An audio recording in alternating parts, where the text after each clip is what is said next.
박수하겠습니다. 너무 은혜를 많이 받았습니다. 고맙습니다. 오늘 채플에 와주신 여러분에게 진심으로 감사드립니다. 옆에 있는 분과 사랑의 인사 나누시겠습니다. 사랑합니다. 보고 싶었습니다.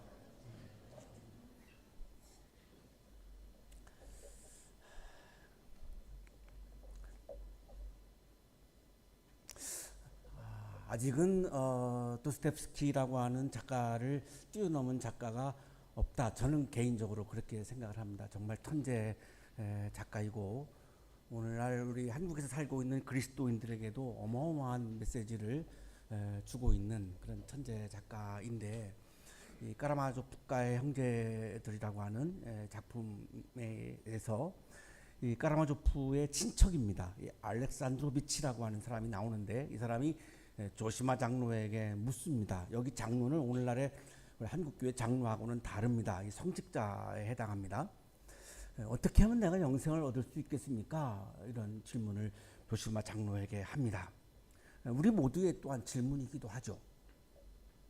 여기 영생은 생명의 길이를 말하는 것이 아니라 생명의 질입니다. 내가 오늘도 인간답게, 하나님의 자녀답게, 미래에 대한 그런 불안감, 또 관계의 실패에서 오는 그런 좌절감, 또 여러분의 능력의 한계에서 부딪히는 그런 절망감 앞에서 우리는 그런 질문을 하죠. 내가 어떻게 하면 정말로 사람답게 기쁘게, 하나님이 원하시는 모습이 그런 모습인데, 하나님 보시기에 좋다고 감탄했던 에덴 동산에서의 그 모습으로 내가 어떻게 하면 내가 살 수 있는 것입니까?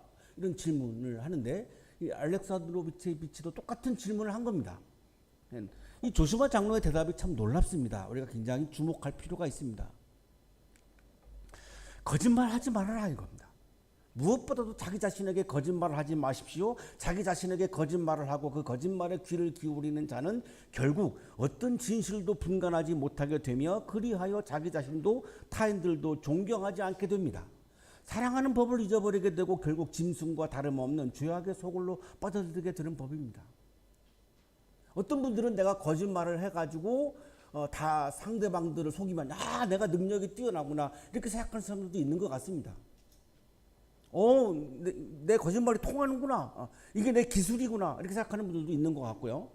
이 거짓말이 나에게는 큰 문제가 없다고 생각하는 분들도 많은 것 같습니다. 이 조시마 장로는 이 거짓말을 하게 되면 진실로부터 멀어지죠. 진실로부터 멀어지면 내가 진실하지 않으니까 다른 타자들도 다 진실하지 않다고 생각을 하게 됩니다. 그러면 사랑할 수가 없죠. 진실하지 않은 사람을, 가짜를, 거짓된 사람을 내가 어떻게 사랑하겠습니까? 사랑을 할 수가 없습니다. 그래서 조시마 장로가 강조하는 것은 내가 거짓말을 하게 되면 진실로부터 멀어지고 사랑을 못하게 된다는 겁니다. 그 결말은 파멸이라고 말합니다. 우리 주변에서 여러분 많이 봤을 겁니다. 이게 그냥 입만 벌리면 거짓말하는 사람들, 눈만 껌뻑거리면 거짓말하는 사람들의 삶이 어떻게 파멸로 가는가를 우리 주변에서 정치인들로부터 많이 보셨을 겁니다. 이걸 지금 조시마 장로가 얘기하는 겁니다.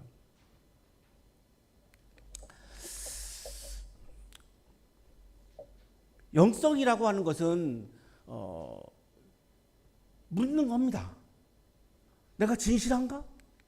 내가 오늘도 진실한 존재로 살아가고 있는가를 묻는 겁니다. 이거 묻지 않으면 진실하지 않은 채로 내가 사는 것이 문제가 안 된다고 생각을 하게 되니까요. 내 삶의 목표가 하나님을 사랑하고 이웃을 사랑하는 거가 맞나? 물어야 되는 거죠. 여러분이 설정하신 삶의 목표와 여러분이 설정하신 삶의 비전이 이게 나만을 위한 이기적인 거야? 아니면 하나님과 이웃을 사랑하는 것을 위한 거야? 라고 물어야죠. 그래야 나의 삶의 목표와 나의 삶의 비전이 건강한지 건강하지 않은지가 검증이 되죠. 이걸 묻지 아니하면 그냥 이기적인 삶의 목표 세우고 그것을 향해서 막 달려가는 거죠. 왜 그 목표를 향해서 달려가요? 라고 물으면 대답 못해요. 나도 몰라요. 그냥 가는 거예요. 그러니 삶의 의미가 없어집니다. 그러다가 죽으니까 삶의 의미가 하나도 없는 거죠. 나의 신앙이 정말 하나님의 영광을 위하고 하나님의 기쁨을 위한 신앙인가? 아니면 나의 욕망을 신앙으로 포장한 것인가? 그리스도인이라면 이 질문을 해야 되는 거죠. 그리고 이 질문을 안 하게 되면 그냥 나의 욕망을 신앙으로 포장해서 착각하는 거예요. 나의 욕망을 신앙으로. 하나님의 영광과 하나님의 기쁨과는 아무런 관련이 없어요. 오로지 내가 출세하고 성공하는 것을 신앙의 영역으로 오해하고 착하며 살아가는 거죠. 그러니 신앙의 기쁨은 없죠. 영적인 기쁨은 없지요. 그러니 평생 교회를 다녀도 영적인 기쁨이라고 하는 하나님 나라의 기쁨이라고 하는 것을 한순간도 맛보지 못하고 죽는 겁니다. 허무한 거죠. 그 신앙생활이 영적 생활이 얼마나 허무합니까? 영성은 질문으로부터 시작하는 겁니다. 내 존재에 관해서, 내 삶의 목표에 대해서, 내 삶의 의미에 대해서 질문하는 내면의 과정이 영성입니다. 여기서 한 걸음 더 나가서 하나님의 뜻이 뭐예요? 나를 이 땅에 부르신 하나님의 뜻이 무엇인가요? 라고 물는 데까지 가야 이제 영성이 성숙되어지고 완성되어지는 거죠. 그런 다음에 하나님의 뜻을 내가 받으면 그거를 내가 정직하게 성실하게 내가 내 삶 속에서 실천해 나가는 노력, 이게 영성의 본질입니다. 이런 질문을 안 하고 그냥 막 소리 지르면서 기도만 하고 그냥 내 욕망을 위해서만 기도하고 오로지 이기적으로 살고 이런 질문을 안 하게 되면 내 영성이 변질되고 건강성을 잃어버리게 돼요. 질문을 안 하면 내가 건강한 삶을 살 수가 없습니다. 자기 기만이라고 하는 껍데기를 벗어버리고 하나님, 내가 지금 잘 살고 있나요? 하나님, 내가 지금 하나님과의 관계를 잘 하고 있는 건가요? 내가 오늘 하루도 정말로 하나님의 자녀답게, 예수님의 자녀답게 내가 지금 잘 살고 있나요? 물어야죠. 우리 바이올린을 연주하는 분이 세 분이 계시죠? 내가 왜 연주하고 있지? 물어야죠. 이런 질문 안 하고 그냥 악보 보고 그대로 기계적으로 그냥 연주하면 그게 무슨 의미가 있죠? 내가 어떻게 하면 좋은 소리를 낼 수 있죠? 내가 어떻게 하면 내가 청중들의 마음에 내 연주가 닿아갈 수 있지? 내가 이거 왜 하고 있는데? 이거 묻지 아니하면 그냥 기술자로 그냥 머무는 거지 거기서 연주자로, 뮤직션으로, 아티스트로 갈 수가 없어요. 이 작곡가가 어떤 메시지를 전하려고 이렇게 작품을 썼지? 물어야죠. 그 묻지 않고 그냥 악보 바로 그냥 기계적으로 연주한다? 그거 연주가 아니죠. 그냥 기술인 거지, 기술. 내가 전공한 선택을, 아니죠. 내가 선택한 전공이네요. 네. 내가 선택한 전공을 내가 지금 잘 알고 있나? 이게 나한테 맞나? 물어야죠. 아니면 바꿔요, 얼른. 바꾸는 분들 있더라고요. 제 수업에 들어오는 분들 보면 바꿔서 들어와. 지난번에는 전공이 다르는데 달라. 이거 어떻게 된 거예요? 바꿨대요. 왜요? 안 맞아서요. 잘했어요. 그랬어요. 묻지 아니하면 내가 엉뚱한 길을 걸어갈 수밖에 없어요. 물어야죠. 자, 우리는 창세기부터 시작해가지고 지금 열왕기, 지난주에 열왕기 하까지 우리가 영성의 본질이 뭐냐, 신앙의 본질이 뭐냐라고 하는 물음을 던지면서 말씀을 묵상하고 있는데, 아담으로부터 시작했죠. 그 다음에 출애굽기의 구원, 가나안 땅에서의 평등 공동체, 잘못된 왕정의 출발, 사울, 다윗, 솔로몬의 왕정, 그리고 분열 왕국으로 가서 엘리야와 엘리사의 영성까지 지난 시간까지 우리가 본 겁니다. 이 말씀을 우리가 보면서 영성의 본질이 뭐지? 신앙의 본질이 뭐지를 우리가 묵상을 했죠. 자, 그런데 오늘 역대기 상이에요. 다시 족보로 돌아가요. 다시 또 아담부터 또 나와요.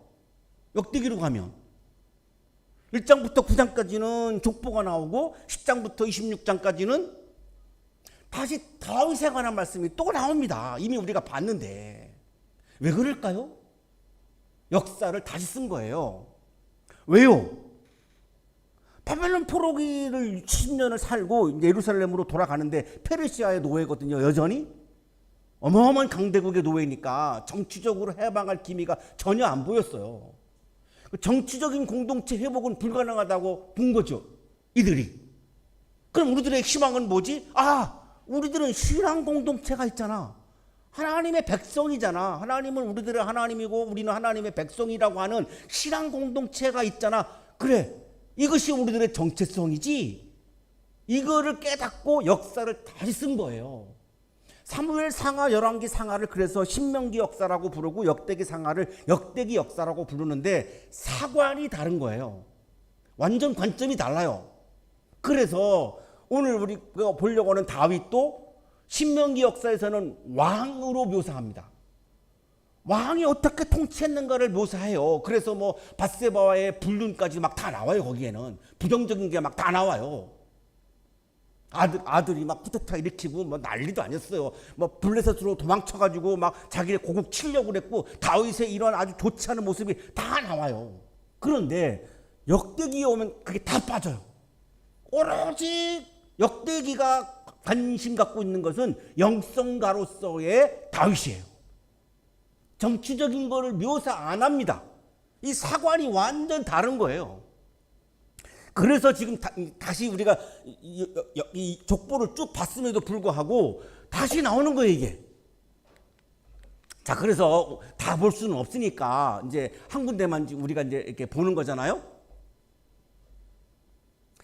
지난번에 우리가 사무엘 상하에서 봤던 건데 다윗이 하나님의 법궤를 옮기는 장면인데 달라요. 내용이 달라요. 자, 오늘 그 장면인데 다윗이 천부장과 백부장과 그 밖에 모든 지도자와 의논하고, 이거 말도 안 되죠. 민주주의 국가가 아니고 전제주의 국가예요. 무슨 의논을 합니까? 전제주의 국가에서 왕 자기 마음대로 다 하는 거지. 근데 의논을 합니다. 민주적 절차를 위한 게 아니에요. 왜 다윗이 천부장, 1000명의 부하를 거느리는 지휘관, 백부장, 100명의 부하를 거느리는 이 지휘관과 왜 의논을 했을까? 이유가 있어요. 하나님의 뜻을 같이 묻기 위해서 의논하는 거예요. 이게 뒤에 나와요. 민주적 절차 때문에 아니에요. 그래서 3절에 가면 이렇게 말씀하죠. 하나님의 궤를 우리에게 옮겨오도록 합시다. 사울 시대에는 우리가 궤 앞에서 하나님의 뜻을 여쭈어볼 수가 없지 않았습니까? 하나님의 법궤를 옮겨오는 이유가 하나님께 하나님의 뜻을 묻기 위한 것이라고 말합니다. 다윗이. 법궤를 왜 옮겨왔느냐? 왕의 내 뜻이 나라의 중심이 아니고 우리 나라의 중심은 하나님의 뜻이 중심이 되어야 합니다. 라고 하는 생각이 강한 거예요, 다윗이. 이 영성이죠. 제가 서두에 서론에서 말씀드렸던 영성이잖아요. 하나님의 뜻을 계속 물어야 한다는 거예요. 전쟁할 때도, 내가 또 통치할 때도, 백성들의 민생을 살필 때에도 하나님의 뜻이 뭔지를 나는 계속 묻겠다라고 하는 다짐이에요, 이게. 그런데 왜 의논할까요? 같이 물읍시다 이거예요. 나 혼자만 물어가지고는 이 나라가 하나님의 뜻을 묻는 나라가 안 되니까, 영성이 가득한 나라가 안 되니까 같이 나하고 물읍시다. 그러면서 사울 왕 때의 장면을 찔릅니다. 사울 왕 때는 안 물었잖아요. 사울 왕과 나와는 다른 점이 있습니다. 사울 왕은 하나님의 뜻을 안 묻고 자기 마음대로 하다가 끝났습니다. 실패했습니다. 왕에서 쫓겨납니다. 사울 왕이.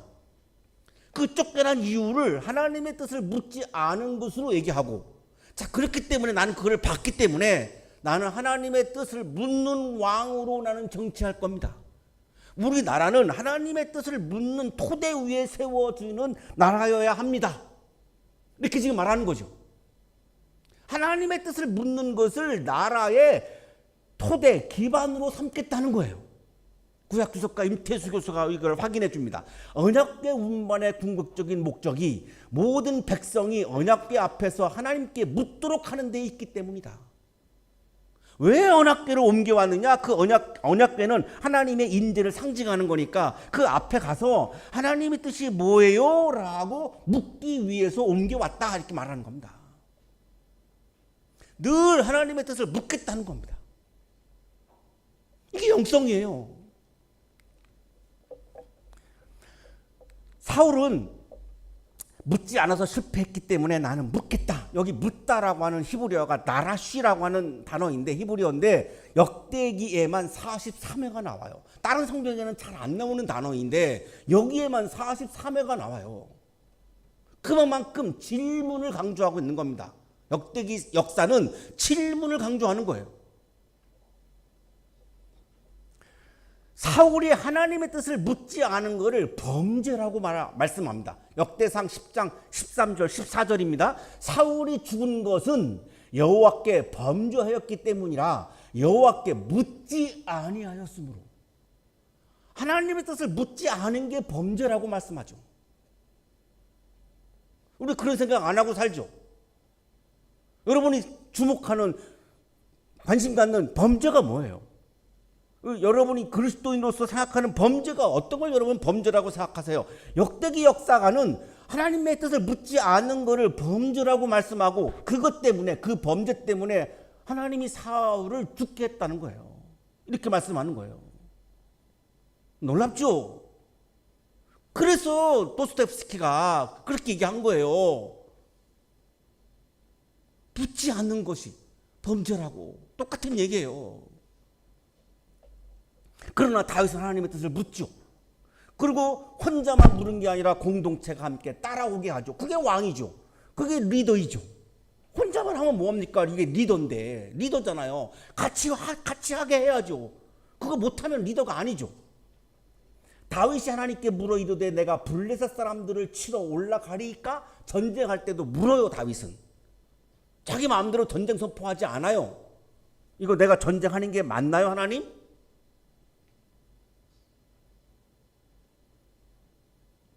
내가 오늘 이렇게 살고 있는 게 맞나요? 내가 지금 이 전공을 하고 있는 게 맞나요? 물어야죠. 내가 오늘도 이런 말을 하고 이런 행동을 하고 있는 게 내가 맞나요? 물어야 되는 거죠.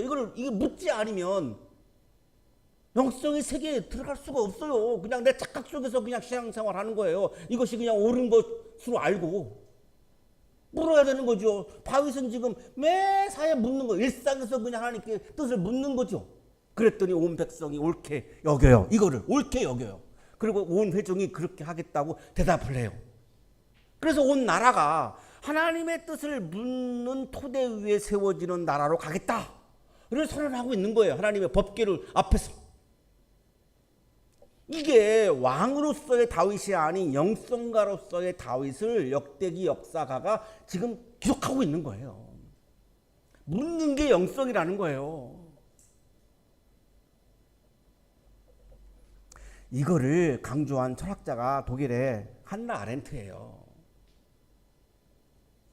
독일의 제2인자 아이만이 히틀러의 명령을 받고 유태인 600만 명을 살해했잖아요. 그 재판장에 가요. 한나 아렌트가 교수직도 다 포기하고 기자가 돼가지고. 기자가 아니면 거기 못 들어가니까. 그거 보고 나서 한나 아렌트가 한 말이 뭐예요? 무사유라고 하는 말이에요. 무사유. 저 사람은 악마 같은 도깨비 같은 그런 사람이 아니라 무사유를 하는 사람이었다. 사유를 하지 않는 사람이었다. 생각을 하지 않는 사람이었다. 다시 말하면 질문을 하지 않는 사람이었다라고 하는 말과 같은 말입니다. 상관이 나에게 이렇게 명령했는데 이거 내가 유태인 600명을 살해하는 거가 사형 집행을 하는 게 맞습니까? 라고 물었어야 된다는 거죠. 안 물었기 때문에 이런 끔찍한 비극이 일어났다라고 말하는 거예요. 그걸 무사유라고 말하는 거예요. 그러니 어마어마한 비극을 만들어내는 주인공이 될 수밖에 없는 거죠. 오늘날도 마찬가지예요, 여러분. 여러분 나중에 다 우리 사회에서 주도적인 역할을 할 분들이에요, 여러분 다. 여러분 그 생각 안 하겠지만 내가 보긴 그래요. 그때 여러분이 이게 맞나? 이게 국민들을 위한 건가? 이게 시민들을 위한 건가? 신앙적으로 이게 하나님을 위한 건가라고 묻지 아니하면 나 때문에 다른 사람들에게 아픔을 주고 상처를 주고 비극을 주는 리더가 될 수밖에 없어요. 그래서 리더가 힘든 거예요. 리더를 안 하면 상관없어요. 그냥 뭐 내가 남한테 피해 안 주고 그냥 살면 되니까. 그러나 리더의 자리에 오르면 물어야 됩니다. 질문해야 됩니다. 이게 다른 사람들 행복하게 하는 건가? 물어야죠. 유태인 600만 명의 생명을 쥐고 있는 이 아이만이 물었어야죠. 내가 이거를 죽여도 괜찮은 건지 물었어야죠. 안 물었잖아요. 그래서 그 비극이 생겼잖아요. 송명희 시인은 뇌성마비 장애를 안고 태어났고 7살이 될 때까지 꼼짝도 못했어요. 누워서만 지냈죠. 부모님하고 하나님을 원망합니다. 여러 차례 삶을 포기하려고 시도도 했죠. 살아서 뭐합니까? 몸도 움직이지 못하는데. 17살 때 하나님께 질문을 합니다. 이게 영성의 출발입니다. 정말 하나님이 계시다면 왜 나를 이렇게 만드셨습니까? 내가 뭐 그렇게 죄가 많아요, 하나님? 다른 사람들은 다 사지 멀쩡해가지고 다 이렇게 막 운동도 하고 살아가는데 왜 나는 꼼짝도 못하게 이렇게 만들었어요? 하나님 왜요? 질문을 한 거예요, 질문을. 이 질문이 영성의 출발이고 송명의 시인의 삶을 완전히 변화시키는 출발점이 됩니다. 하나님의 세미한 음성을 듣습니다. 명희야, 내 몸이 온전했더라면 내가 나를 알았겠느냐? 두려워 말아라, 내가 너와 함께 할 것이다. 놀라지 말아라, 나는 네 하나님이니라. 내가 너를 굳세게 하리라. 참으로 너를 도와주리라. 참으로 나의 의로운 오른손으로 너를 붙들리라. 이 하나님의 응답을 받고 송명희 시인은 자신의 장애를 하나님의 뜻으로 받아들이기 시작합니다. 이거를 하나님의 뜻으로 받아들이니까 이것을 원망할 이유가 없어진 거죠. 불평할 이유도 없어진 거죠. 자기 학대하고 자기 비하할 이유도 없고 열등감에 빠질 이유도 없어요. 하나님의 뜻인데. 그 결과 200편이 넘는 찬송시를 썼고 30여 권의 시집을 냈고 세계를 다니면서 간증을 하며 살고 있어요. 지금도 살아있죠. 이분이 쓴 시 중에 내 몸이 되어라 라고 하는 시입니다. 내 몸이 되어라. 너의 생각대로 살지 말고 항상 정직하게 내 몸이 되어 살아라. 송명희 시인은 내 몸을, 움직이지도 못하는 이 내 몸을 주님의 몸으로 받아들인 거예요. 이게 영성이죠. 내 눈이 되어라. 내 눈으로 세상을 보라. 송명희 시인은 이 세상을 하나님의 눈으로 보기 시작한 거예요. 이게 영성이죠. 내 입으로 말하라. 내 말을 세상이 듣게 하라. 내 말을 비겁하지 않게 하라. 나의 욕망에서 터져 나와서 내뱉는 그런 쓰레기 같은 언어들이 아니라 송명희 시인의 입에서는 주님의 말이 아름다운 시어로 창조되어서 나오기 시작한 거예요. 이게 영성이죠. 어떻게 생을 포기하려고 했던 사람의 인생이 이렇게 변화되었습니까? 하나님, 나를 왜 이렇게 만드셨어요? 라고 하는 질문이 시작되어서 이렇게 변화가 온 거죠. 놀라운 삶의 변화가 온 거죠.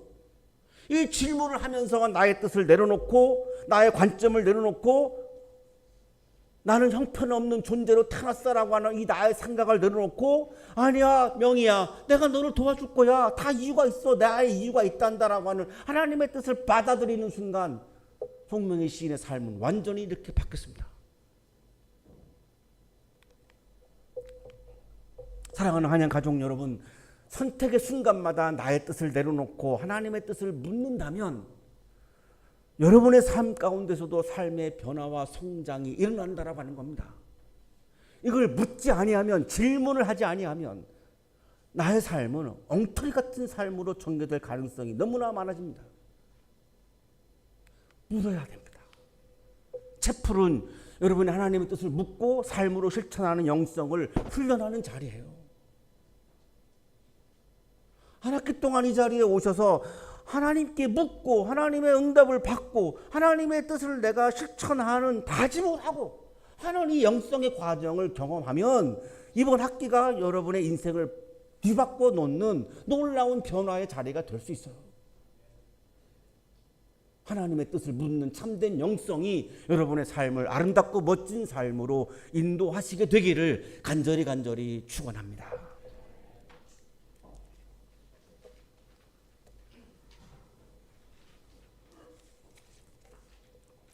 주님, 나 자신에게 진실한 질문을 던지며 살게 하시고 나의 뜻을 고집하지 않고 매 순간 하나님의 뜻을 묻고 받아들이며 주님의 뜻을 따라서 한 발자국 한 발자국 걸어가는 아름다운 삶을 살게 하소서.